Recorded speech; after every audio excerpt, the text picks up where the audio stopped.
Today is March 1st, 2025. Welcome to the Checking From Behind podcast. I'm your host, Zach, as always, joined by my co-host, Preston. Preston, how's your day been going so far? I just got back from McDavid's. Did they have any cups? No. Just burgers and fries.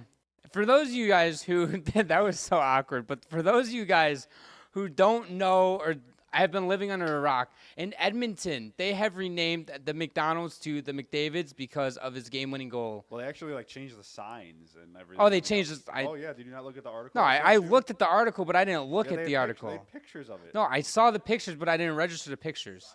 Yeah, so now if you're in Edmonton, you go to your buddy, you're like, hey, you want anything from McDavid's? And they're going to be, what the fuck are you talking about? It's like, well, I'm going to get a Big Mac. I don't know what you want. I mean, that's how long are they doing this for? I have no idea. I mean, It is a cool thing. Do you want to, after we record this, let's actually hop on a flight and head over there, have a Chris Big Mac. Us, right?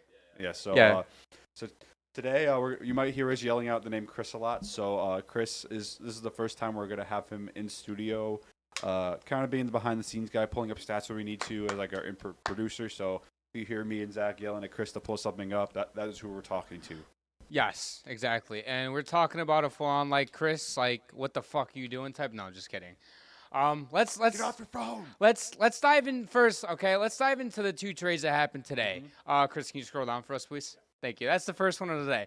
So let's dive into the Ryan Lindgren one. So Ryan Lindgren ended up getting traded to the Colorado Avalanche, and who also went with them was Jimmy Vesey, and the New York Rangers ended up acquiring Husso Parssinen, Calvin DeHaan, a 2025 second-round pick, and a 25 fourth-round pick. Ryan Lindgren comes in at 50% retained.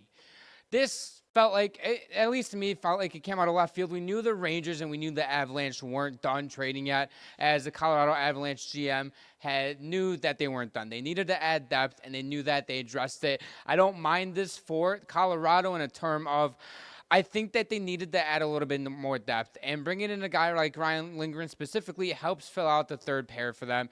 And I love Calvin DeHaan, who has been a decent depth defenseman for the team over the past couple of years. I just don't want to say I hate it for the Rangers. I like it for them, but it feels like the Colorado Avalanche side of things sticks out more, and it almost feels like they're even not done after this too. I mean, I don't think that's a bad return for the Rangers. Correct me if I'm wrong, but was Lindgren on the last year of his contract? He either has 1 or 2 more years left. So, I mean, Colorado, that was their biggest concern, going into this season was depth, right side of the trades column. Sorry, we're going to have some kinks with Chris. So Ryan Lindgren, in his last year of his contract.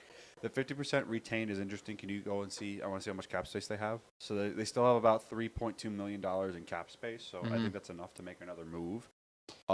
Decent return for the Rangers. You're giving up a fourth-line player in Jimmy Vesey, who's only really valuable to a playoff team. And, the Rangers are a fringe playoff team. Maybe they're starting to finally accept the fact that this is probably not their year. I mean, they're still very much in the thick of things for the Eastern Conference wild card place spot. But even if they did make the playoffs, they'd have a tough time getting out of the first round. And this also feels like Chris Drury kind of is recognizing that he wants to get someone younger, because UC Parssinen, he is a great third center option for the Rangers, but also he's 24 years old. He was drafted in the 7th round in 2019 by the Predators, and actually this is the second time he's been traded. He was traded earlier in December, I believe it was, to the Colorado Avalanche. He played 15 games with the Predators, and then his last 22 with Colorado, and now going to New York. And I know, right? He's a journeyman this season. And, this also could end up screaming for the Colorado Avalanche a possible Middlestad trade, because, this season as a whole, he hasn't been that good for the Avalanche. And we saw him when he ended up coming over from Buffalo to Colorado last season. He actually had a good end to the season, including in the playoffs, where I think he had 9 points in 11 games, something around there. And he just hasn't worked out in Colorado. And with them signing a 3-year contract over the offseason, this is more like a bridge deal, see what you can give us. It almost feels like it's bound to happen. And maybe I don't think they're going to trade him right now.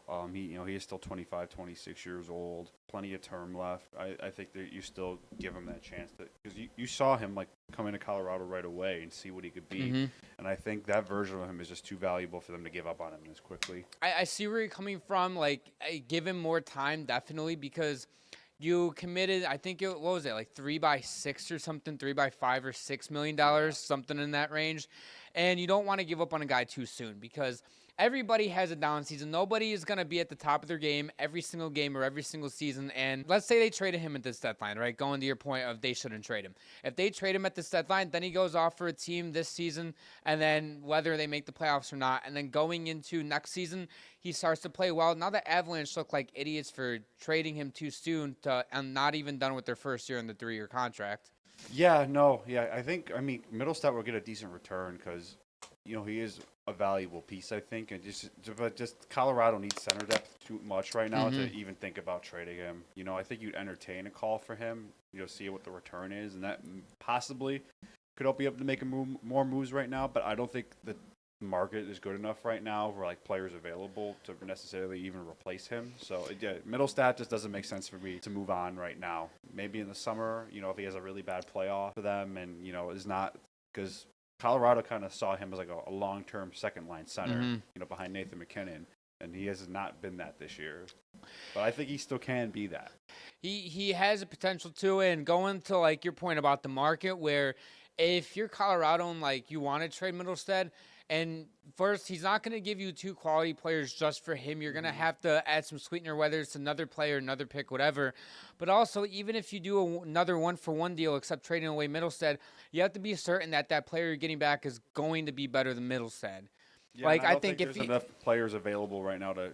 Yeah, that makes Middlestat's in that middle ground where if you end up trading Middlestat in a 1-for-1 deal, you're either getting worse at a certain position or you're getting so much better, but his value is too low where you can feel like you're getting a lot better. The second trade that ended up happening today is now Gustav Nyquist ends up going to the Minnesota Wild from the Nashville Predators for a second-round pick. And Nyquist is at 50% retained as well. And you brought up before we recorded that it almost felt like the Wild it didn't feel like they should have done this trade in a way. I didn't mean necessarily should have. It's just when I look at Minnesota's roster and just the team composition, Kaprizov's still out, right? Yeah. So, I mean, they're a different team when he plays. But it's interesting to me for them to be buying on, especially a player like Nyquist, a veteran player. I think he's 34 years old, 33. Not a guy long-term. This is a pure rental. For them to give up a second-round pick, which I think is kind of a premium pick to give up a player like that. And when I look at the Western Conference, the teams I put ahead of them are, Winnipeg, Dallas, Vegas, Edmonton. Do you think they could beat two or three of those teams in a playoff series? Five teams that are clear better than Minnesota. And the second-round pick felt a little bit much. I felt like they could have gotten away with getting... I mean, it is 50% retained, so that does add a little bit of value. So... maybe it started off as a third or a fourth, and then Nashville said, we'll retain 50%, and then upped it to a second-round pick because that opens it up for Minnesota to potentially make more moves. That could be part of the return because whenever there's salary retention, unless you're the Chicago Blackhawks, you usually get more in a trade. Because you trade away Taylor Hall, retain 50% on Mikko Rantanen, and you get a third-round pick. Yes, that's all you get. Great return. Beautiful return.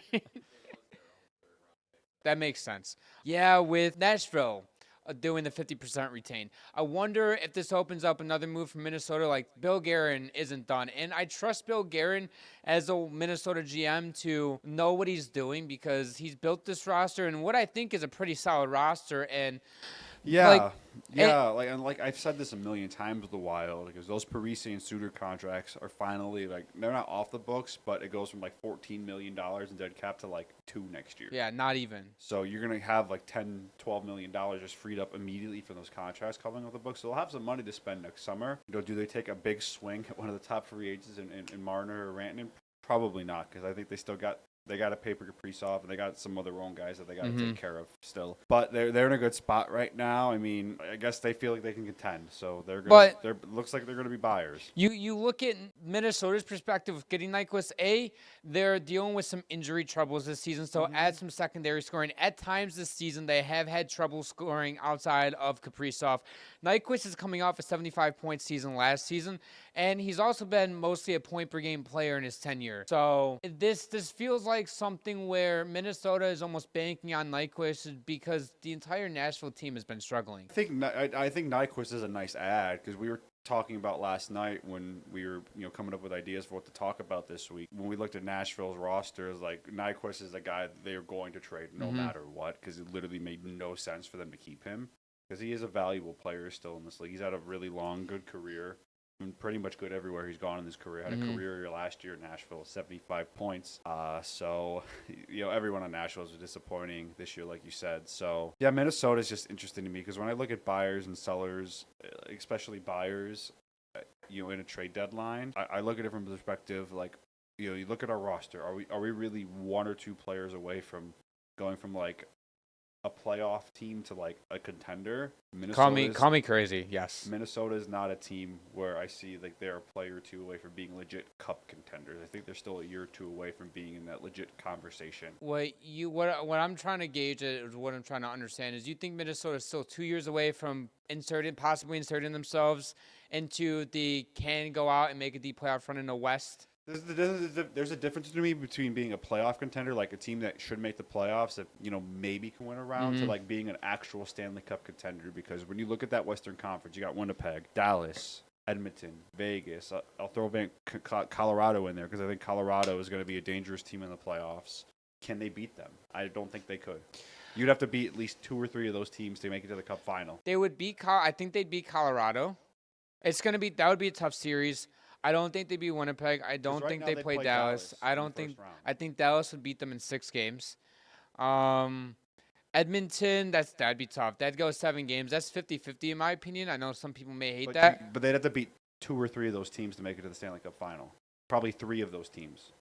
Well, they wouldn't get out of Central. I think they'd have a much better. That's what I'm saying. Well, yeah, I think they'd have a much better shot if they were somehow in the Pacific bracket, which they're not going to be. They could be. They could be a wild card team. Minnesota's right on their tail.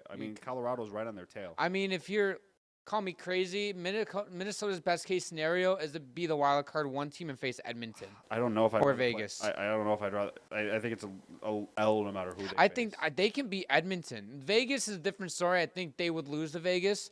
But if Edmonton wins the Pacific and Minnesota is the wild card 1 team and they have to play in the playoffs, I think Minnesota takes them to 7 games. But what I'm saying though is, does this trade take Minnesota? This trade doesn't. To a cup contender. That's why I'm saying it doesn't make any sense. No. This trade makes sense because it adds secondary scoring. But they're not going to win the cup. It doesn't matter. You're giving up a good pick for a rental. But you get Kaprizov back and having a guy like Kaprizov. It doesn't matter if you're winning the cup. No, you can give up a 2nd-round pick and not win a cup. You can give up. You can bring back. No, but you can bring back Nyquist. He's 34 years old. No, they can still bring him back. Yes. You're wrong. Yes. No. You can bring. Wrong. No, you can bring back Nyquist. The way I look at it, when you're making a trade for a rental, unless you win a cup, what was the point of the trade? If you bring back Nyquist on a 1-by-5-year deal. Do you think they're not I get not? No, they're not. Why would they bring him back at a $5 million contract next year? We need to move on. No. I want to fucking stay on this topic, okay? Oh my, why are you I want to so fucking stay on it, okay? Calm down, Chill. buddy. All I'm saying is that if the Minnesota Wild making this trade, like if they give up a 2nd-round pick for Nyquist, it helps the secondary scoring. I'm not saying it makes them a cup contender. But my argument is it doesn't make any sense to do this trade unless you view yourself as a cup contender. So do you just say, no, we're not going to improve our team then at this point? But okay, it proves your team for this season, but he's going to walk. The 2nd-round pick won't amount to anything anyways. I don't know. You have a 1 in a 45 billion chance of it panning out. 45 billion. Okay, I was going to say 45, wanted to be overdramatic for it. Yeah, but I don't know. I don't really think this really changes Minnesota's team too much. It doesn't. Okay, it doesn't change them in a way where I don't think this trade makes them a cup contender, which I get where you're coming from that standpoint where why make a trade like this if, because if you're a team like Minnesota, you want to trade for a player with term, right? Like maybe what if they went out and got a Rickard Rakell instead, right? Like that would make more sense. It's like that. The whole thing I'm saying is it doesn't make sense for Minnesota to trade for one of the few pure rentals on the market. Okay. That's the whole point I'm trying to make is, okay, this makes their team a little bit better now. It does not put them into cup contender status. So at long term, it doesn't really change anything because he's probably going to walk. So you pretty much have the same team and you give up a 2nd-round pick. So if they go on to win the Stanley Cup, Bill Guerin, you got me. I lost. Well, if they win the Stanley Cup with this roster, yeah, Kaprizov or Gustafsson carried them, motherfucker. Yeah, but this team doesn't win the cup. I get you want to make your roster better, but going out and getting one of the top rentals on the market for I think a second round pick is a premium pick because there's a lot nowadays. A lot of players from the second round make it to the NHL and have pretty good careers. You are still taking a gamble on a draft pick, and you know you're getting a Nyquist, but he's 34 years old, and he's probably not going to be in your team next year. I think also the thing with Bill Guerin and making this trade is, like you said earlier in the episode, where if this was a 50% retain, we're probably looking at a third or fourth round pick for Nyquist. And what if this could have been a thing where Barry Trotz in Nashville could have sat there and be like, we'll 50% retain, but we want a second round pick, nothing less or whatever. I think this is a great move for Nashville because they suck and they need as many draft picks as they can get because they're old and slow. Everything blew up in their face. Yeah, but I think we've been on this a little too long, so let's just move on to the rest of the episode. So let's talk a little bit about the Bruins stuff first, because Don Sweeney had some interesting comments as they approach the deadline where they're going to be a little bit more cautious and careful towards the deadline. And they've been getting some calls on Brad Marchand, who is on the final year of his deal. He is, of course, the captain of that team. And I haven't dug too much deep into any of his comments or him getting calls on Marchand, but it feels like, out of respect for Marchand, I don't know if he has any full protection clauses. I think he has. Chris, can you pull up his contract? He has a trade list. Marchand, you gotta listen. Yeah, he has a trade list. I don't know if it's 8 or 12 teams. I think it's just 8. But either way, though, if you're Sweeney and you want to trade Marchand, I think out of respect, go to him, whether the team is on his list or not, and be like, do you want to go play for this team? Yeah, no, you're right. If they do trade Marchand, it's a situation of, do you want to be traded? And if so, give us a list of some teams you'd be willing to move for. Because, he's your captain. He's earned that respect to kind of, if he says, no, I want to play the rest of my career as a Bruin, okay. So, I don't think it's necessarily a guy you need to trade unless Marchand wants it. So does he have a full no movement clause? Modified? How many teams? Can you scroll down real quick? So eight team no trade list right now. Eight team no trade list. Yeah. So he has. So Boston already does have a list of teams he'd be willing to get traded to, but even so, I still think you go and talk to him, like you said. Say, are you okay with this? If you're Boston, though, in the situation you're in right now, and you like a deal, are you obviously they're entertaining calls, but would you trade Brad Marchand if you could? It depends on a couple of things. If he wants to be moved, because that's going to deeply affect the team. He's their captain. He's been a Bruin for his whole career. I don't know if Bruin fans are going to people are going to like this, but he's one of the best Bruins of all time. Yeah. He'll probably be a Bruins Hall of Famer. I don't know if they retire his number, but Marchand's a very important player to the Boston Bruins franchise. It would affect their fans a lot, the locker room. If it's something that Marchand wants and you get a really good return, because I think you will get probably a first-round pick, good prospect for him. He'd be super valuable to a team. He has a leadership experience. He's won a Stanley Cup. He's been done just about anything you could do in the league. Can also get younger with the trade with Brad Marchand, too. They have some older guys on the team. It would make sense for Boston, if they get a really good return. Marchand's okay with it. And it kind of jumpstart their. I don't know if Boston, they're not really in a good spot right now to go into a full rebuild because they have Pasta on that massive contract. They just insert Jeremy Swayman to a long-term deal. They have to retool this roster. They have some good pieces mixed in, but they got to get faster. They got to get some higher scoring, and they got to kind of fix their defensive core. I feel like they have to avoid what the Rangers are going through right now. I mean, they're kind of in a similar spot, but also Boston is. I believe they're competing for a wild card spot. They're only a couple points out, but they're in the thick of things for sure. But they're another team that if they made it to the playoffs, I don't really. They're a first round exit. Get much done. Yeah. Yeah, and of course it doesn't help that Jeremy Swayman is been complete garbage this season. Again, the defense in front of him has gotten a lot worse. That is also true. The Zadorov contract, which I remember, I called that bad in the offseason. You guys thought I was crazy. Dude, I was going to bring up the Lindholm one. Lindholm has not been great this season for them he doesn't either. fit their system. No, he doesn't. Yeah. Can get a deal going. Doesn't make sense. What does Edmonton? So if you're the Boston Bruins, does trading Marchand to Edmonton make sense, or is that something where you're like, I don't know if you do that? Depends how much Boston wants back in return, because I don't know how much Edmonton would be able to give them back, and they'd have to retain salary. Yeah. Because Edmonton doesn't really have any cap space. They have none, and it feels like they don't. It feels like they don't have a ton of assets to trade off either. I mean, you could trade off draft picks because, frankly, Edmonton doesn't need it. But they only have 2 draft picks in this upcoming year's draft, so you'd have to trade future picks. And it doesn't feel to me that Boston is going to sit here and be like, yeah, we'll take a 2026 second-round pick. I mean, I think any contending team would be drooling over the chance to get Brad Marchand. Of because, course. you know, he's one of those players that you hate him when you're playing against him, but he was on your team, you love the dude. Yeah. And, you know, he's been a pest for years. I mean, he has some of the crazy when he freaking licked Ryan Callahan. That was one of the weirdest things I ever saw. But he gets he gets under guys' skins and gets in their heads, and it affects their game. And he's a very valuable player. Very valuable Even player. still at his age, 36. You know, I thought he was very good for Canada in the Four Nations face-off. It sucks that he didn't get a ton of playing time from the Coop Yeah, man. I mean, he was one of the older guys though, and you know, I think he took it well. I mean, he was there for the vibes. That's where he was there for the vibes. Well, he was there to because they know what they were getting out of him. He's also good. He's a leader. You know, he's won gold medals with Canada. So yeah. You know, you want to have a mix of the younger guys and the older guys. Kind of part of the same reason why Kreider is on the team, because Marchand will probably be on the Canada Olympic team next year too, unless he has like a tremendous fall off. Yeah, tremendous is probably an understatement.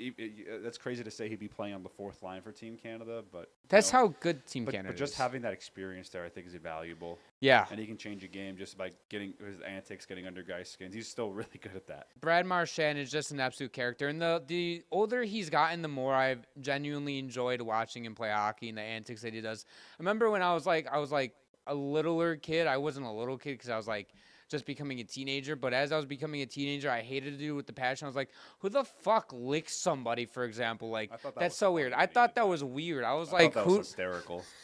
I saw that. I was like, did he lick him? And then the refs had to tell him to stop doing it, or they were going to give him a penalty. I mean, now I think it's hysterical, but like back then, I'm like, you're fucking weird. Like, I mean, it is weird. Yeah. I'm not saying it's not weird, but it gets in people's heads. And so Brock Boeser earlier this week ended up turning down a 5-year by $8 million contract extension from the Canucks. At this point, it feels like he's either getting traded or he's walking in free agency, and Boeser wants more term on the contract, but it feels like the Canucks don't want to give him an 8-year deal at this point. Like, if I'm the Canucks, I would have offered him an 8 by 8. I feel like every year freaking Brock Boeser's in trade rumors, whether it's like at the deadline or at the draft. Like, oh, Vancouver's looking to move him. And they just never fucking do. No, they don't. I thought originally he was like heavy in trade rumors last year too, and I thought he was. Yeah, I thought he was gonna for sure get traded last year, and it never happened. No, he's in trade rumors like literally every year. I mean, if there's a year that Vancouver's actually gonna do it, it's this trade deadline. Vancouver is the type of team to be like, yeah, we're gonna miss the playoffs, but also let you walk as well. Because this would be a tremendous failure by Vancouver. Because clearly they want to sign him. They've offered him multiple contracts. They haven't traded him, even though I've heard they've gotten pretty good offers for him. They've decided to keep him the whole way. Still haven't been able to get a contract done. So, you know, credit to Brock Boeser. He stood pretty firm on, you know, what he thinks he's worth or what he wants. They offer him a 5 by 8. He says he wants more deal. I think that's very fair money-wise. But, you know, if he's looking for a long-term contract, you know, I can't fault the guy. Have some stability. You know, Vancouver is not interested in, you know, giving him what he wants. Clearly, they've been going. It seems like they've been going at this back and forth. But if they get to the point at the deadline where I'd say you give him your best offer this week, and if he says no, I would just cut your losses and trade him, because at that point it just makes it very clear to me that he's not going to resign with you. He holds some decent value to a contender too. Oh, like being a rental piece too, or maybe it turns out to be. Do you bring up his contract? It can also turn into a situation with Brock Boeser. Let's say the Canucks offer him their best deal, right? Brock Boeser still turns it down. It's like, okay, we're gonna trade you, and then they trade him to a contender. Maybe that contender signs him to an extension right away too. $6.65 million cap hit, so they probably have to retain salary on a trade. But in fact, I think that just makes the return a little bit better. Yeah. But I think contenders would be salivating over a chance to get a guy like that. I mean, I'm not sure how many teams would at Vancouver be willing to help out a team like Edmonton, like a division rival, or Vegas. I don't think they would. Nope. I think they say, fuck you, if we're trading you, you're going to the Eastern Conference. I'm trying to think off the top of my dome what teams in the East would realistically go after a guy like Boeser. I mean, I think the like East Columbus makes sense. The Columbus makes sense. And they can pay him what he wants, and they can give him the term that he wants. They have a ton of cap space, not only at the deadline, but also going into the Columbus offseason. Want him. That's the bigger That's thing. true. And also, are they going to want to pay what Vancouver asked for? I don't know what the asking price is. Oh, so he does have a 10-team no trade list. So we'll see what teams are on That's that list. I have a interesting. feeling I can name at least one of them. Buffalo. Yes. Probably Buffalo, probably Winnipeg. Probably Anaheim. Yeah, there's a few teams that are probably on most every player's list. I mean, it depends. Where's he from? So. All right, okay. he is a Minnesota. Yeah, but I mean, that's. yeah, I mean, that would make sense. Hold on. Can I go back to Minnesota real quick? What do you think it made more sense if you could get an extension done with Boeser, trade for Boeser instead of a guy like Nyquist? I don't think you take that risk of trading for Boeser because what if he doesn't sign? That's true. Then you're giving up even more assets for If a rental. you're of the opinion, like if you're Bill Guerin, and this is getting back to my point of why the Nyquist trade doesn't really make sense because you don't want to break the bank to trade for a guy like Boeser right now, where he would be a hot commodity on the market if Vancouver really did make him available, and he's a Minnesota boy. Love I it. think I can convince him to come home. I mean, that could be a thing too, where maybe Or they have the money to spend, and they don't have to give up extra assets in a trade. That's true, and also Bill Guerin could have checked in on the availability of Brock Boeser and didn't like the asking price, and maybe Bill Guerin is sitting there is like, if he hits the open market, we'll take a swing at free agency if they have the money, because obviously, like you brought up, Kaprizov has to be re-signed. Plus, you have your other I mean, that's guys. priority number one for Minnesota, no matter what. I think as soon as the season's over, you call his Kaprizov agent and say, "What do you want?" Yeah. And just figure it out as fast as you can. It's crazy to me that, like, we brought up 6 million times Brock Boeser being in rumors. Like, Brock Boeser is one of the hottest commodities on the market right now, and I mean, you saw last year how big of a difference maker he was for Vancouver, especially when they made it to Game 7 against Edmonton. When we found out that he was going to be out for Game 7, we kind of were like, "Oh, I think Edmonton's going to win now." Because he was that big, he had a really good series for them against the Oilers. I think he had a hat trick in Game 1 or something like that. Yeah. Am I crazy, or was that a 4-goal game or no? 4-goal. Yeah. I think Okay. he single-handedly won them the Yeah. game. And call me crazy, if Boeser's playing the Game 7, they could I possibly pull it off. It's a different game. I'm not saying that Vancouver's gonna single-handedly win just because they have Boeser back, but I mean, shit, you never know. I mean, he was that good for them in the playoffs last year, though. He was low-key carrying the team. Pedersen was playing like shit, and here comes Brock Boeser being two players. Also down to their third-string goalie. That is also true. Shilov's played a decent That's crazy playoffs. how Vancouver fell off so fast. They were one game away from going to the conference final, and now they're not. They're a fringe playoff team. And they're going through a bunch of drama. Maybe the drama is what catapulted them. Yeah, I don't know. Go so low, but I think now is a good time to transition into our main topic for today, trade deadline preview. So the trade deadline is next Friday, March 7th. I believe it's the 7th. Yeah, 7th or the 6th? yeah, 7th. So at 12 p.m.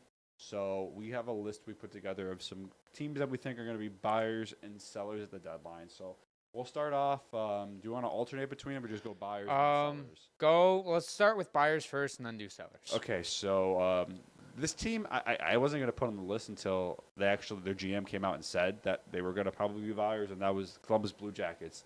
Having a much better season than anyone would have gave them credit for. I mean, I'll give them credit. We both thought they were going to suck. Everyone thought they were going to suck. They had every reason in the world to suck, every excuse in the world, but I think it's empowered them.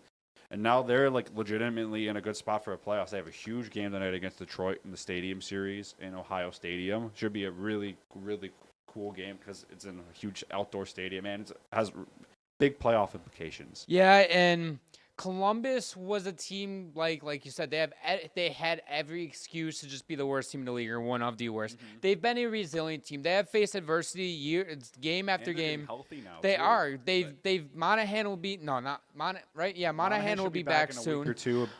Boone Jenner just came back. They just got their captain. Marchenko will be back in about 3 weeks, roughly or so. Not even. What's up? Marchenko's already playing? Okay, even better. Thank you, Chris. I appreciate it. Marchenko is even back in the lineup. So this team is getting healthy. They've been able to score all season and getting their leading point scorer back in Marchenko. Boone Jenner will also help with their defensive game. He's a very good defensive forward. He's a great defensive forward. He doesn't get enough love as a defensive center. Well, it's because he's in Columbus and nobody ever talks about That's true. Them. Columbus is also in Ohio. Everybody hates Ohio, right, guys? But Columbus, though, I can definitely they will be aggressive. Because they're in a really unique spot right now. Because can you pull up their roster real quick on cap wages? Yeah, because just look, they got to pay. They don't even need to pay Marchenko. He still has 2 years left on his contract. What a contract! And they're going to have to give Fantilli a nice contract, but that's another year away. And, like, go to the defense. I mean, Ivan Provorov, that's going to be – there's rumors that they might trade him. If I'm Columbus, if you have a deal you like, I think you pull the trigger. But, like, there's a good chance that I think Provorov ends up walking in free agency. And, of course, I'd rather get something back for him. But I don't know what Because Columbus is in a really interesting spot right now because, I mean, the only players they have really locked down are Damon Severson, Zach Werenski, Sean Monahan has a nice contract. And, yeah, that's pretty much it. Marchenko has a couple years left. Yeah, Ken Johnson on a 3-play 1.8. You know, he's been better this year. He's been fantastic for them. They have a ton of draft picks. They have 2 first-round picks this year, 2 fourth-round picks. Next year they have 3 fourth-round picks. 2027 they have 2 seconds. So they have a lot of draft capital. They have a good prospect pool, and they have a ton of money to spend. They have, what, $18 million in cap right now? This year. Yeah, but Yeah. next year, can you scroll down? Next year they're going to have $10 more million, I think. Next year they're projected to have $46 million in cap space. And they don't even have a ton of money to give out on their own roster. So if Columbus really wanted to next year, they can go big game hunting. Fucking July 1st, hammering on Mitch Marner if he hits the open market. I'm just kidding. It's But that satire, also guys. opens them to being really able to trade for anybody they want. Yeah. They don't have to worry about the money. If you have the trading assets, do it. You don't have to worry about the capital. Do it. You can also be a facilitator in trades, or if like a team's trying to get a bigger contract, you can eat some of the salary Take on some money. and get free draft picks to use for more ammo. This and other team is in a trades. great spot. They really are. And they just need a goalie. Yeah, that's all They they really need. need a goalie. Yeah, that's all they need. Yeah, but yeah, Columbus, I think they'd be really opening to acquiring anybody. Mm-hmm. I don't think a player that makes sense to me is a player like Ricard Raquel, a guy who's still a really good top second line player, can play your middle six, and has term left on his contract. I mean, Ricardo Raquel is the type of guy that can come into the top 6 and produce right away. He's having a close to a career year with Pittsburgh right now, and it just sucks, for Raquel in terms of Pittsburgh isn't really doing anything this year. And if you're Columbus, you can pounce on the opportunity to get a guy with some decent term and at only a $6 million cap hit, which for how he's playing right now is a good cap, I guess, a cap hit. It's $5 million. So $5 million. Jesus. No, he's really one of the few good players on the Pittsburgh Penguins. I was this looking year. at the base salary. Sorry. Yeah, Columbus is in a really good spot. I agree with you. Can you go back to the list? The next buyer we have are going to be the Vegas Golden Knights. Of course, we had to throw them on here because it's fucking Vegas. They can literally say we're not making any trades, and we're still going to put them on the buyers list every year until they're not Stanley Cup contenders. They always go big game hunting. They're always making trades that you never saw coming. I remember last year, literally right before the deadline, I saw a trade alert that they acquired Thomas Hertl, a guy that nobody even knew was available. Not only that, he was injured. Not only that, but also it felt like Vegas was going to make a big game move, and they did. They got Noah Hannafin last year, was arguably the best player available at the deadline. They're going to go big game hunting again because fuck them picks. If you're Stanley Cup contenders every year and you can go get the best players available in free agency or trade deadline every year, who cares? If your pick's going to be between 26 and 32, those are basically early second-round picks. I mean, I think the first-round picks right now are more value for them as trade capital than actually draft. No, they have a ton of more value, especially with teams that are selling off, which we'll get to in a bit. I mean, they kind of cracked the code. We're okay, so if we're picking in the bottom 10 of the first round every year, the odds of that player becoming even a decent NHLer are probably around 30 to 40%. A superstar drop maybe 20% below her. Mm-hmm. You know, you're not getting a franchise player that late. If you And are, you can go out and get a really good player at the deadline for a gamble of a draft pick, which is, a lot of those contending teams view as valuable. Go do it. I mean, that's why they won a cup. I mean, when you're in a position like Vegas where you just, like you said, trade away draft picks. You can trade away a first-round pick for a rental player because you're a cup contender. But they also trade for guys that have term left on their contract. Yeah. Then they traded for Hannafin last year and then immediately signed him to an 8-year deal. They traded for Hertl, which at the time had 7 more years left. Now he has 5 more years after this year. I think Hertl was a replacement for Marchand or Stevenson. That was what that trade signified to me because they let Stevenson walk in free agency. And they were like, okay, well, Hertl we like as a player, and he's going to make less money than you are. So, bye. Yeah, I mean, with a franchise that has come into the league and has won just right away, making it to the finals their first year, and then eventually winning a cup I mean, in they are 22. ruthless, though. They are. As soon as they don't think you're valuable to them anymore, they cut you off. They got rid of Fleury following his Vezina year. They've done Marchand so That was dirty. so wild that they traded him like the worst team in the league and didn't even give him a heads up. He found out on Twitter. They said, fuck him. That's disrespectful. It's very And disrespectful. for most franchises, if they treated players like that, a lot of players go like, "I'm not going near that team." But then they win every year, and they say, "Well, shit."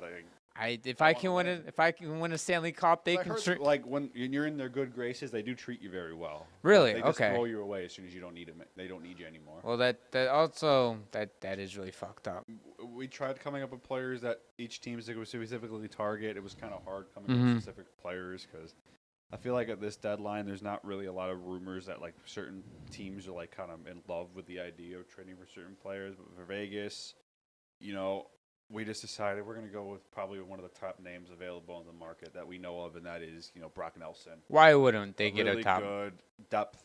You could play your second line, probably even your first line if you really needed them to. In a pinch? Yeah, but you can slot him into that second, third line for Vegas, and he'll be an invaluable piece. He was on Team USA in the Four Nations face-off. It was more of a defensive forward, Mm-hmm. and I thought he was played very well for them. And Brock Nelson's going to have a good market. He can give you 25, 30 goals if you need to, and he feels like almost a perfect fit for a team like Vegas. And our third team we have on the list, the New Jersey Devils. Fitzgerald has always been active at the trade deadline ever since he I became. haven't really heard their team in rumors as much as in years past because I feel like the last few years, like they've always been like super active and like, okay, they're gonna go out and get this guy or going at this guy. Like last year they ended up trading some players away because they didn't have the year they were. But they also were in the rumors of they tried to acquire Marchand. It fell through the first week of February and it kind of fizzled out. The year before, right? It was the year before was Timo Meyer in 22, 23. That was rumored for months. And then it was no secret that they were going to trade for him. It was quite literally a matter of when's the trade not going to happen, not if it will happen. It was that apparent. Yeah, but New Jersey's in a good situation right now too, where they have their core players locked up, like long term. I mean, I don't really see any major holes on this roster. Maybe just some depth. Bottom six is a Bottom need. six is a little sus. I think the defense is pretty good. Maybe you trade for, because Jonathan Kolasevich has been a pretty good seventh defenseman that had to rotate in when needed. I mean, so like Dougie Hamilton, Brett Pesce, stud first pair. You still have Luke Hughes, who's only getting better. Brandon Dillon's a really good physical defenseman. Seamus Casey has kind of been rotating in as well. So, maybe just another depth defenseman. But outside of that, yeah, bottom six forwards. They have a really good top six. Yeah, and we'll get into players a little bit later on our list or whatever. But what if a guy maybe like a Lofton or like a Brandon Tanev, does that make any sense or does it feel I think Brandon Tanev would actually be a really good fit for this team. I mean, like a team like New Jersey, like you said, they don't need to go out and get a big swing. Like when people talk about buyers, I feel like a lot of people think, oh, they're going to go out and try to acquire the big fish.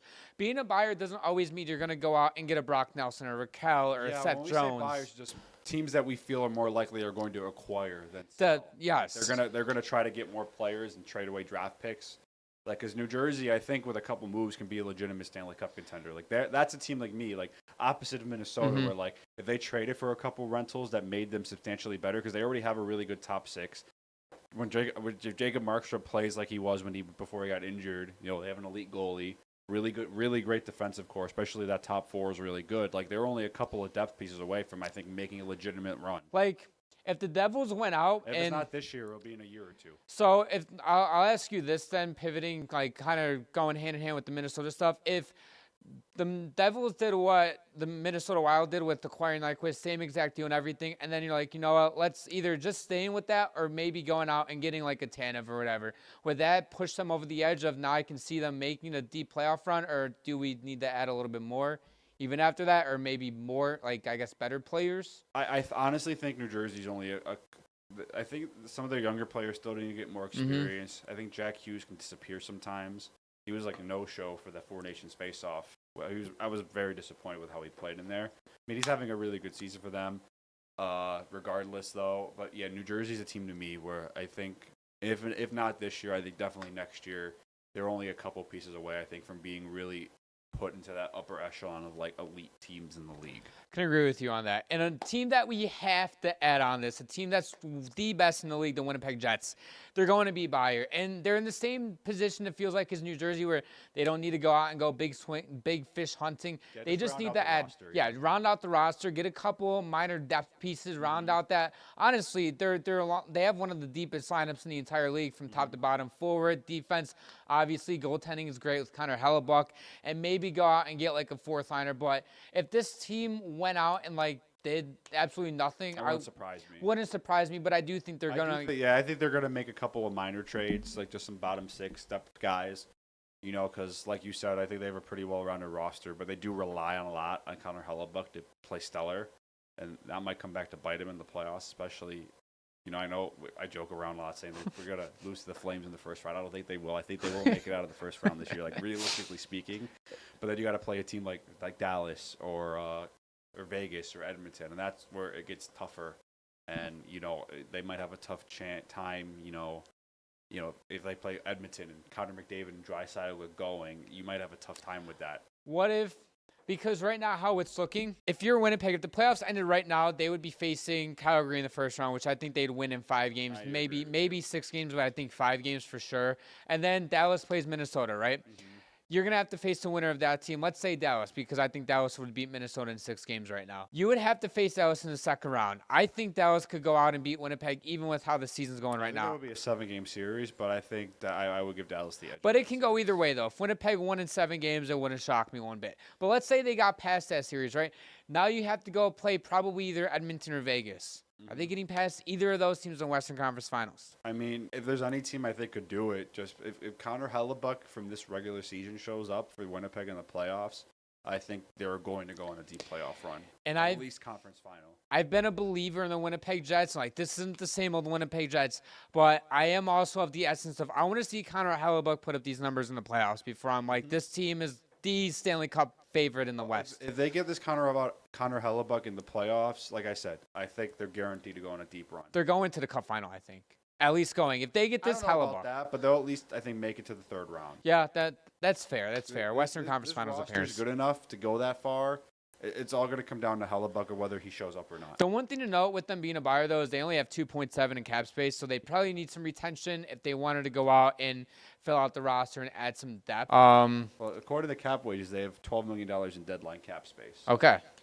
I don't know where they're getting that number from, but if I don't know the difference between deadline cap and actual. it's accrued salary, I believe. So, like, when you're trading, you only have to pay out the remaining amount of salary for the year, and I think that's how it's counted against the cap or something. Okay, I'm not sure. that makes it's some weird math involved, but they have the formula there if you're really interested. But. So they technically have $11 million.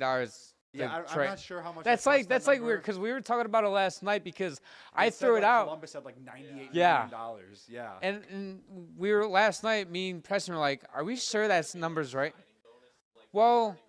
But also I think that if somebody that's listening or watching, let us know if you guys truly know what deadline cap space is. I know it might be self-explanatory, but trust me, it's not.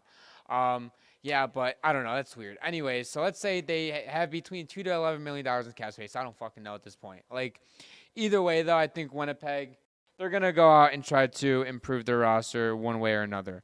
Another team we have on here is going to be the Dallas Stars. Again, this is a top-tier contender in the Western Conference. They already went out, and I thought they made their big move already in getting Granlund and CC.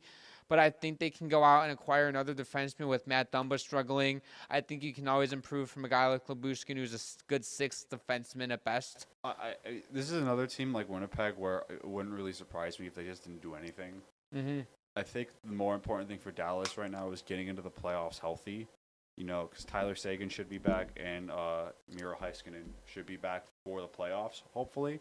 And if they can get to the playoffs, you know, fully healthy, I think they are the deepest team in the NHL. I think the only sour spot might be that bottom pair defense. That's it. Can agree with that. Sorry, I had to think about it for a second. I threw a couple teams in my head. Yeah, I think they are the deepest team in the league. I don't think it's by much, but I think they are. Yeah, I think there's a few teams that are pretty close to them, like full roster, like Winnipeg. I think Vegas has a very well put together team. New Jersey, I think, Washington, I think, has one of the better put together teams, like, top to bottom. Forgetting one team, Florida. Yeah, Florida. I mean, yeah, Florida, but they all play very responsibly. Yeah.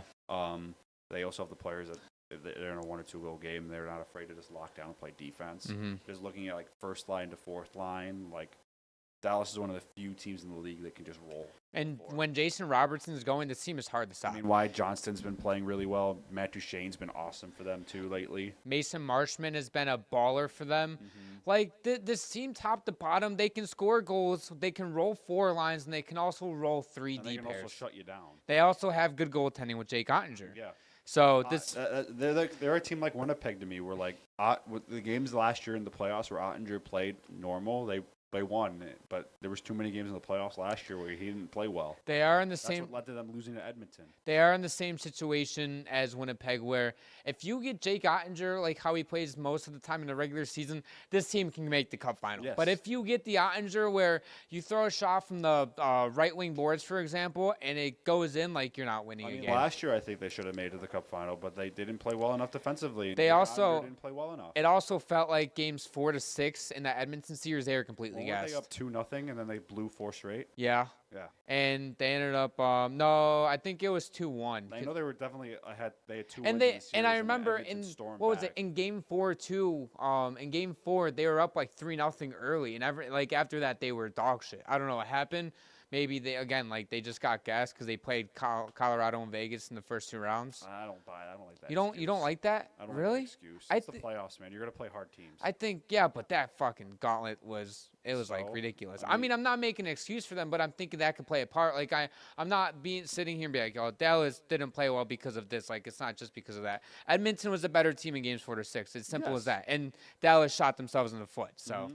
that's That's what it comes down to in yeah. the playoffs. Like you're gonna play hard teams. That's what the playoffs are supposed to be. The best teams playing the best teams. and if you're not. And at the end of the day, most of the time in the NHL, the better team will win a 7-game series. And also, going to your point, if you're not mentally and physically ready to go through a team like Colorado and Vegas, maybe you're just not ready to win the cup. Yep. So. I mean, I think last year was a big learning thing for Dallas, Mm-hmm. but I think this year they have all the tools they need to make if this team's in the Stanley Cup final, I'm not surprised. The last team on our list of buyers are the Edmonton Oilers. They desperately need to buy. This isn't a team like Dallas, Winnipeg, New Jersey, where they can round out the roster.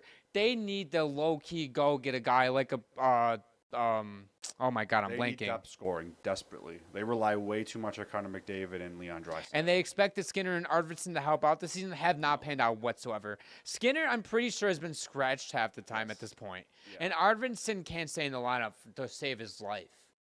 Yeah, no, like this team is way too They also- top-heavy to me. Their goaltending, I don't think is good enough to trust in a playoff series. I mean, Stuart Skinner was phenomenal last year. After he got benched in the second round against Vancouver, when he came back, he looked like a different player.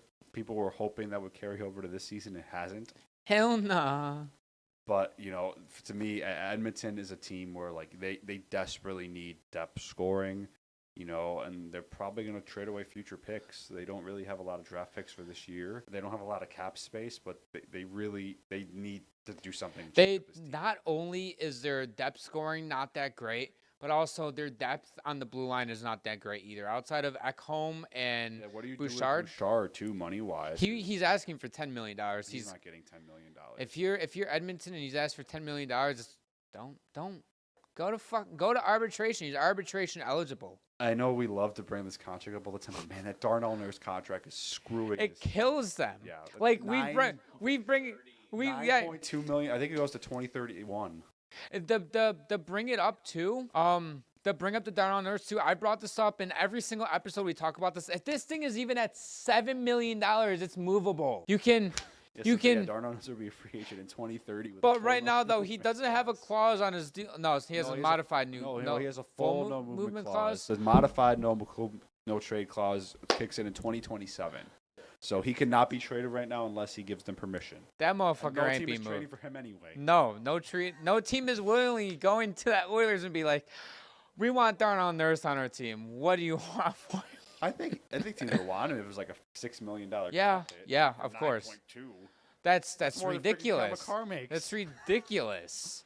I get the entire market changes and stuff, but it's just again Quinn Hughes makes less, Cal McCarr makes less, and it's just an overall not a great contract, and it's screwing them over. Yeah, Edmonton is an interesting spot. Yeah, I mean, trading for a guy, how does trading for a guy like Ryan Donato sound from I Chicago? think they will take any quality depth scoring they could possibly acquire.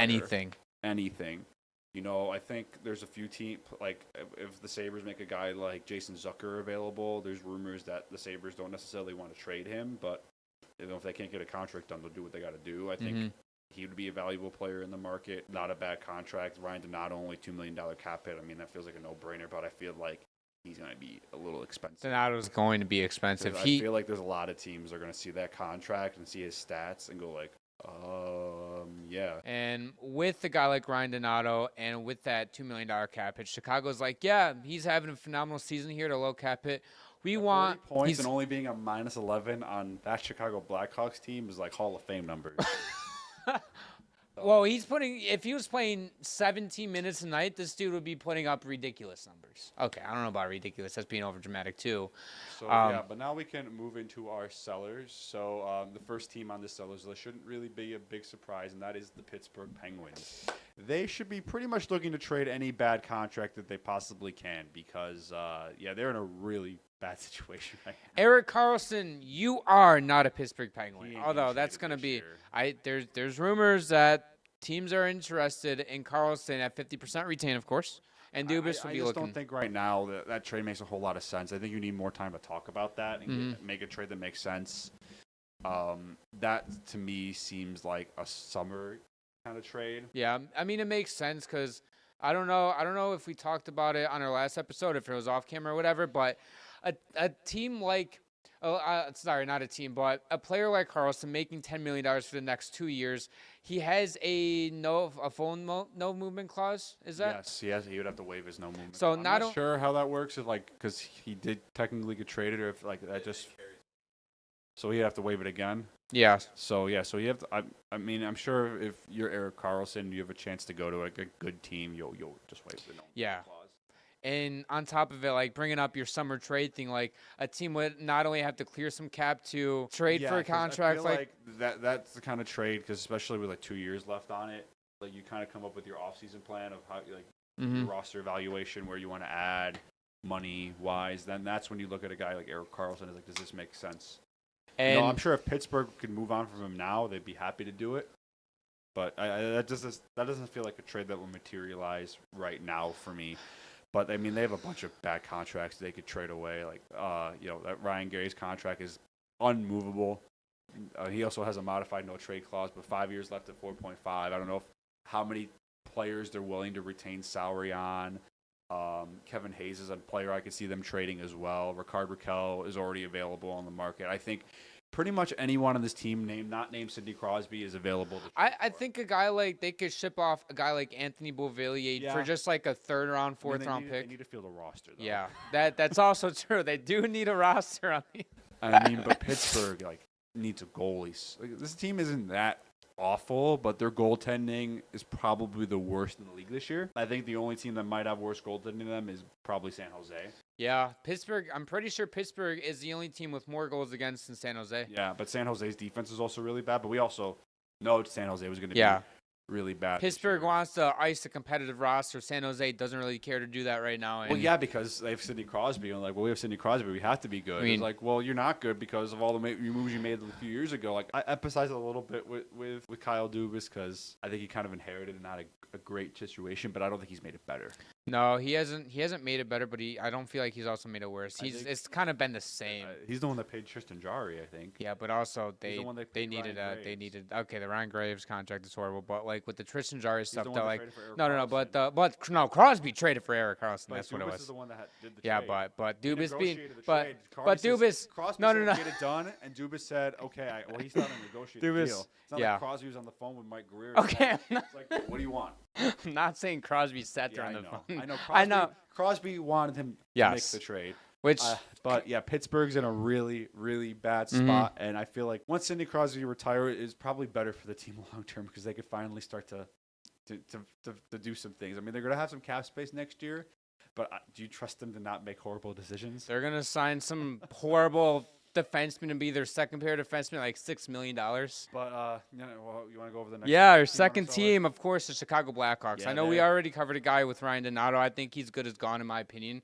Oh But- yeah, no, there's no reason for Chicago to hang on to him. You might be able to get a first round pick for him. Dude, if you get a first-round pick for Ryan Donato, bravo, Davidson. Yeah, I mean, this team's just really, really bad. I mean, Seth Jones seems done with the Blackhawks. I give him a lot of credit for still even putting up a really hard effort every that night. press conference still gets me, man. I mean, he didn't say anything wrong. No, he didn't. He was completely Yeah. correct and stuff, but it's gotten to a point where not Seth Jones has been quiet his entire tenure in Chicago, and the Blackhawks and Jones are agreeing to find a mutual trade partner, which has been going on for the last couple weeks. But That might be tough to do this deadline, especially with the term left on his deal. Like that's another trade to me that screams like this will probably get done in the summer. I think they will trade him unless Chicago I don't think they'll trade him at the deadline this week. But let's say they played a little bit better after the deadline. They go to Seth Jones and we have this really great offseason plan where we're gonna get these guys, make a couple trades, and maybe make him a little happier because I do think he still is a valuable player, but just not on a bottom feeder team. Seth Jones, unlike Erik Karlsson, he's not on the team next season. Like, Erik Karlsson, for me, is 50-50. Like, he might be on the team, he might not be. Erik Karlsson will not be on Pittsburgh next year, and I think Seth Jones will not be on the Blackhawks. I think Seth Jones will 100% not be in the Blackhawks. I don't think Erik Karlsson will be on the Penguins either, That's- especially if when Kyle Dubas says, I'm willing to retain 50%, that pretty much screams, just give me anything. Get him off the roster. I just want him gone. Right now, the $5 million in cap space is more valuable to me than Erik Karlsson. I mean, yeah, in the position that Pittsburgh is, yeah, it is very, very valuable. you'll And then still get a with decent return for him. He's still a good defenseman. But Yeah, there's only a few teams that really make sense for that. But Seth Jones, that might be another situation where Chicago has to retain some salary. But what's his value though? Like whether he gets traded now or whether it's in the summer, like I think he'll have more value if he's traded in the summer. 'Cause you can take the more time to talk to more teams. Because I feel like this week for a lot of GMs will be really stressful. You're talking to a million different GMs, having all these different conversations about all these different players. When the summer, you can take your time and really focus in on one specific player and have really deep talks with a couple of teams. I think pretty much any one of the Blackhawks is also available besides Connor Bedard and some of their other high-end prospects. But some of their younger guys. And another seller, this feels like a surprise coming into the season, the Nashville Predators. yeah, We already talked about the guy they sold off, Gustav Nyquist, yeah, which that was just a no-brainer that That- they were going to trade him. that felt like it was going to happen. I'm kind of surprised it happened so soon. But the Luke Shen coming out saying earlier this week that he has never been a part of a team that couldn't figure out how to score more. And also Barry Trotz going to the team and being like, if you don't want to be here, we'll fucking trade you right now. Like, that's the energy the Predators are getting off right now. You can feel the tension and the frustration building in that room. And any player that doesn't want to be on the Preds, they're going to be traded. One player that I think would be an interesting player to keep an eye on, I don't know if this deadline, but just going into the summer as well, is Ryan O'Reilly. Interesting. He only has a $4.5 million cap hit. What's how many more years? He has 2 more years left after this year. Yeah, and that's not a bad cap hit. And no clauses either. That is a player because they need to get younger. Definitely. Very younger. And Ryan O'Reilly still has he was great for Toronto last year, a couple years ago when they traded for him at the deadline. I heard the only reason he didn't re-sign with the Maple Leafs is because he didn't want to deal with the media. I did not know that. Yeah, that was the main reason. I mean, he had a career year, second best year of his career last year at 69 points in 82 games. He's not having a horrible season, all things considered, in Nashville. 35 points, 55 games, but he's still one of the best centermen, winning the faceoff. Best two-way centerman in the league. And I think he would definitely have a market. His market. So I wonder, especially because that's not a bad cap hit. So I wonder if a guy like Ryan O'Reilly is going under the radar at this deadline, or is this a summer move? Do you think as well? Because I think they could get this done by Friday. I think. Oh, I think it's very possible that they get this done by Friday, and I don't think they need to retain any salary on it, and I think they get a good return. Yeah, and because if I'm Nashville right now, I'm trying to acquire picks and prospects and younger players. They already have 3 first-round picks in this year's draft too. They have 3 first-round picks. A little bit down. So no, more down. Their average forward age is 28 and a half, which is probably one of the oldest in the league. their top 6 are all old. I mean, that number probably just got lower because they traded Nyquist Yeah. out because he's 34. But He's not on the roster. yeah, so you have Marchand and Stamkos, who are both older players. I think Philip Forsberg's about to turn 30. He's had how's he done this Not season? great. Not great either. I mean, not a No. horrible He's season. had a good season, but up to his standards though, compared to what he did last season, he hasn't been great. I think last year was probably a mistake for the Predators because it made them think they were way False further ahead hope. than they were, and I mean, not a horrible season for 50 Philip Forsberg, but he had 48 goals last year, 22, 32. Yeah, it was 54 points, 58 games is a solid number, but again, up to his standards. Last season he had 92 points, the year before 84. So he's right. He's going to be right around that 75 point range if he ends up playing a full 82 game season. So they can't. Okay, so they can't retain any contracts because they are out of retention They spots. will have 2 spots open up after July 1st, though, because Johansson and Nyquist will be off the books. And our next team up on the sellers list, the Philadelphia Flyers. Nothing too much to say here, but they are shopping Scott Lofton, and they are even giving Lofton a choice of I mean, they already made a couple trades too when they traded Morgan Frost and what's his name, Farabee. Joe Farabee out. So yeah, Danny Briere did this last year too when they were like in a playoff conversation. They traded away that defenseman, what's his name, to Colorado for a first-round pick. Oh, Sean Walker. I mean, that was a good return. That was a great return. Getting a first-round pick for that was kind of nutty. I'm Yeah, not going to lie. rental. Yeah. Yeah, this is another, Philadelphia.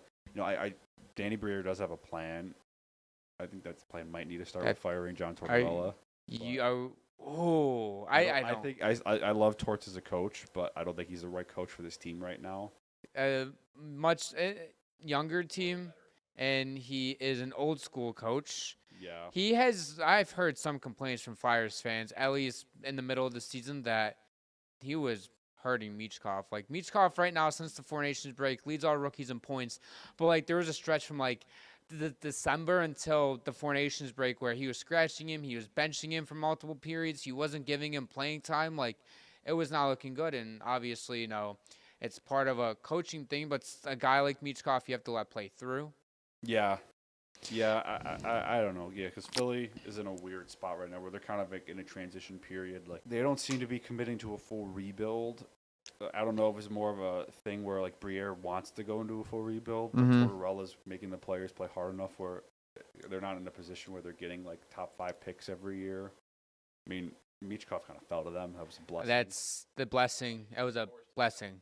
Like, because I think in like 10 years, if you redo that draft, he's probably the second pick in that draft. Yeah, he's going number 2 with 10 times out of 10. Yeah. Which also, it kind of came to a surprise, too, that he ended up coming to the U.S. after only 1 year in the KHL. Because if he hadn't had that contract situation in the KHL, he would have been the second one overall. Yeah, he would have. Yes, he would have. And If he wasn't Russian. yeah, oh yeah. No, Well, if he was a Russian, like the problem was he was under contract. but they can also they did do it. They terminated him, and if his KHL team really wanted to, they could bring him back to Russia and tell the Flyers go fuck yourself. But I obviously, think that's how it works. I thought that's how it works. Am I tripping? How does this work? The player has to just choose. Once he's out of the contract, he cannot. So if Michkov becomes an RFA, like once his contract expires and the Flyers don't sign him to a long-term deal and he's an RFA, and then the KHL calls and they offer him a contract and he signs with them, he can just leave the NHL. The Flyers will retain his contract rights if he ever wants to come back, but he can just leave. Moving on to our next team, the New York Islanders, who they feel like they're fizzling out of the playoff spots now. Need to just do a rebuild. Like, this team has been like they had those couple deep playoff runs and they've gotten worse every year since then. This team, to me, this is another older team in the league. Average forward age 29. Matt Barzal has been out for a while. I've kind of been okay with some of their moves to retool the defense. I like Noah Dobson a lot. Alexander Romanov, I think he'll be really good. Adam Pelech is a really good defenseman. But their forward core, I do not like it at all. It has no depth at all. I thought it was weird last year when they ended up trading for Bo Horvat, which he is a good player, but I mean he has term too, so It's just this team's in a weird spot. Why don't they refuse to commit They're- for rebuild? But You look at it like you brought up the Bo Horvat trade last year. Like when they made that trade, like okay, maybe they're gonna try to retool the roster, but outside of that, they're not doing anything. I mean, they brought in Bo Horvat to kind of make that playoff push, and they did make the playoffs, and they lost in the first round. Like they have been since they made it to Eastern Conference Finals. So like Lou Lamoriello needs to understand you just have to go through a rebuild. And at this point, he's trade. almost 90, dude. I know. Okay, he probably can't think for himself at this I don't point. think he's gonna live long enough to see a rebuild. I've seen some conspiracy theories where he's like, I'm not gonna live that much longer. Like fuck it, I'm not going through a His rebuild. team ain't winning a cup though. No, the team definitely is not They winning had a a cup. couple chances a couple years ago, but they couldn't beat the Lightning. I know the one series they went to 7 games. Both series they went to 7. The one series they went into overtime, they lost in overtime, right? I don't remember. Maybe I think that was Might have been 2021. the bubble one. Yeah. Yeah, so let's move on to our final segment of this week's episode. We are going to be reacting to the Athletics' final trade board. They did a full 42 players, but we decided to just do the top 10 because otherwise we'd be here for about another hour doing 42 players. It's already been kind of a long episode. Yeah, so we're going through 10 through 1. So going in at number 10, they have Mikko Rantanen. Number 9, Brandon Tanev. 8, Scott Lofton. 7, Bowen Byram. 6, his teammate Dylan Cousins. 5, Ryan Donato. 4, Rasmus Ristolainen. 3, Seth Jones. 2, Rickard Rakell. And number 1, Brock Nelson rounds out the list. Yeah, so I have some issues with this trade list because there's at least 3 players on this list that I don't think will get traded. Shoot. Mikko Rantanen is not getting traded. He's not going to. I don't buy this talk that, if he refuses to sign a long-term contract, that the Hurricanes will trade him because what are you going to get for him? Like, honestly, because you gave up a lot to get him, and, it looks really bad when Nyquist is killing it in Colorado right now. He's been really, really good. He's been over a point per game player in Colorado. Rantanen, I think he'll be fine. It's a very new system for him, very different than Colorado. It was kind of freewheeling. You have to play a lot more defensively in Carolina. I think he'll be fine.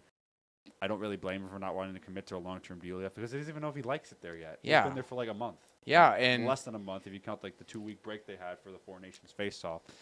But if Rantanen is available again, that's just a lose-lose for the Hurricanes. It just not a good look for the organization. No, and they offered him a contract, and he still hasn't said yes or no to it. And it's been like a week. So obviously, he doesn't, like you said, he doesn't know if he likes it there or not. He doesn't know if he wants to stay there long term. And can you imagine, let's say you've been in one place, let's say you've lived in Buffalo your whole life, and you move to.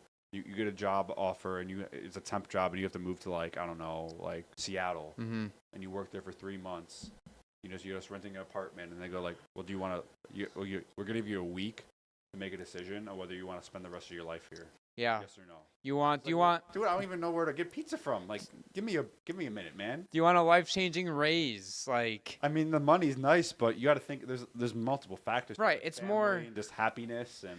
It's like do you feel comfortable there? The area you're in, comfortability, family, the city itself. It's not just about winning. Sure, some players, if this team wins hockey games, I'll go sign an 8-year contract with them. But a lot of times, especially in a case like Rantanen, you're getting up there in age a little bit. You're getting close to the age of 30 at some point. I'm not sure if he has kids or not. But. Yeah, but either way though, you want to settle down once you get into start to get into your 30s, and he'll get the 8-year deal if he wants it. If he goes to Carolina, he's yeah, let's do it. They'll get a contract done right away. Right, or maybe Mikko could be holding this off, and let's say Carolina decides to hold on to him even if there's no extension before Friday, which I've heard they want to trade him if there's no extension done. But let's say for purposes of this hypothetical, they don't do that.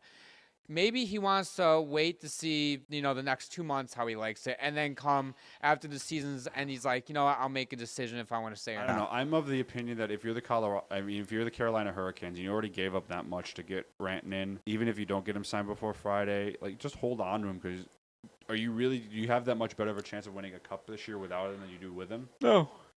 You're not. I don't think you're going to get a stellar return for him, especially if he makes it obvious. I'm not signing a contract with anybody. I'm going to go to UFA. That greatly brings down the trade value for him.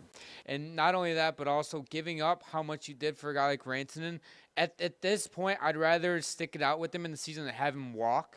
Because then if they go on a deep playoff run and he sees I see something here, then his mind can change. Yeah. It's not like I don't think he's flat out saying no, I refuse to sign a contract with you. He's like, yo, calm down. Let me think about it. I'll get back to you before the deadline. But another player on this list we already talked about that I don't think was going to get traded was Seth Jones. I just don't think there's enough time for that to happen. I think there's a possibility it can happen. I'm on the fence of it. I'm not 100% sold that he's going to be traded, but I'm on the fence of if he did get traded by Friday, I think it happened on trade deadline day if he did get traded.